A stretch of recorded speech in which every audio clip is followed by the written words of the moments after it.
आज हम बात करेंगे एक ऐसे शब्द के बारे में जो आपको जानना चाहिए। इंग्लिश में कहते हैं फैलेसी ऑफ कंपोजिशन। तो इस शब्द का प्रयोग सिर्फ इस्लाम और मुसलमान के लिए किया जाता है। अगर मान लिया जाए एक मुसलमान ने बम फोड़ा तो क्या सारे मुसलमान जिम्मेदार हो जाएंगे? लेकिन जो ये फैलेसी ऑफ कंपोजिशन है, इसका सिर्फ इस्तेमाल इस्लाम को लेकर के और मुसलमानों को लेकर के बहुत किया जाता है। आइए आज इस पर बात करते हैं, फैलेसी ऑफ कंपोजिशन के बारे में। और काफ़ी तार्किक बात मैं आपसे करूंगा, यहाँ पे कोई हवाई बात नहीं करूंगा। इस्लाम दहशतगर्द है कहना सिर्फ गलत नहीं है, बल्कि एक मानसिक कायरता है। अगर एक मुसलमान ने गुनाह किया है तो सारे मुसलमान गुनहगार होंगे। मान लिया जाए अगर एक हिंदू ने बलात्कार किया है तो क्या सारे हिंदू बलात्कारी हो जाएंगे? अगर एक सिख ने हमला कर दिया तो क्या सारे सिख आतंकी हो जाएंगे? तो ऐसा नहीं है। लेकिन जब बात मुसलमानों की आती है तो ये गलती सबको सही लगने लगती है। इसलिए आप देखिएगा, लोग कहते हैं कि इस्लाम मुसलमान ही क्यों आतंकवादी है। सारा डेटा लाया हूँ, सब कुछ बताऊंगा आपको कि जब एक कौम को किसी एक इंसान की वजह से आतंकवादी घोषित कर दिया जाए तो बेगुनाह पता है जेल जाते हैं।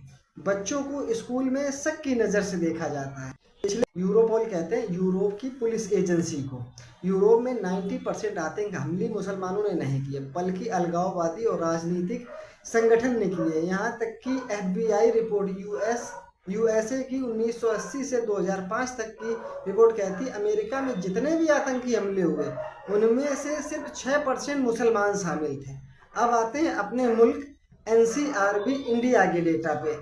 भारत में यानी कि अपने देश में आतंकवाद से जुड़े मामलों में जितने लोग पकड़े गए हैं उनमें सिर्फ मुसलमान ही नहीं है, बहुत से दूसरे धर्मों के लोग भी शामिल हैं। लेकिन मीडिया सिर्फ आपको दिखाना चाहता है। मैं बताना चाहता हूँ, पहलगाम हमले के बाद जितने भी देश से गद्दारी करते हुए पकड़े गए सबके नाम आपको पता है। आप ढूंढ लीजिए, उसमें सर्च कर लीजिए कितने मुसलमान थे, लेकिन सिर्फ आपको मुसलमान के नाम ही बताए गए। असली समस्या क्या है मैं आपको देना चाहता हूँ। पॉलिटिक्स प्लस मीडिया प्लस डर का खेल, ये 3 चीजें हैं। धर्म को बदनाम करने का सबसे आसान तरीका होता है एक अपराध को लेकर के पूरे धर्म के माथे पे आप जड़ दो, यानी कि चपका दो, सबको पता चलेगा इस्लाम बदनाम है। IS हो या फिर तालिबान, ये पॉलिटिकल प्रोजेक्ट है। इनका मकसद ताकत पाना है, ना कि खुदा पे राह पे चलना। ये धार्मिक नहीं है, आतंकवाद है, लेकिन धर्म की राह पे नहीं है। इनका मकसद है ताकत तपाना, अपनी हुकूमत जमाना। फैलेसी से आपको निकलना पड़ेगा और इंसानियत के राह पे चलना पड़ेगा। जब तक हम फैलेसी ऑफ कंपोजिशन जैसी सोच से बाहर नहीं आएंगे, हम सिर्फ इंसानों को नहीं पूरी इंसानियत को खतरनाक बना देंगे और बना रहे हैं।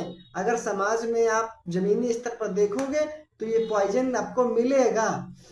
फिर से वही बात कि फैलेसी ऑफ कंपोजिशन एक तर्क की गलती नहीं है, एक सोच है, एक बीमारी है। अगर हमने इस बीमारी को नहीं रोका तो समाज मजहब से नहीं अपनी नफरत से पहचाना जाएगा। अगर आपको ये वीडियो अच्छा लगा हो तो अप्रिशिएट करें। अगर आपको लगता हो कि ये शेयर करने के काबिल है तो आप इसे शेयर कर सकते हैं।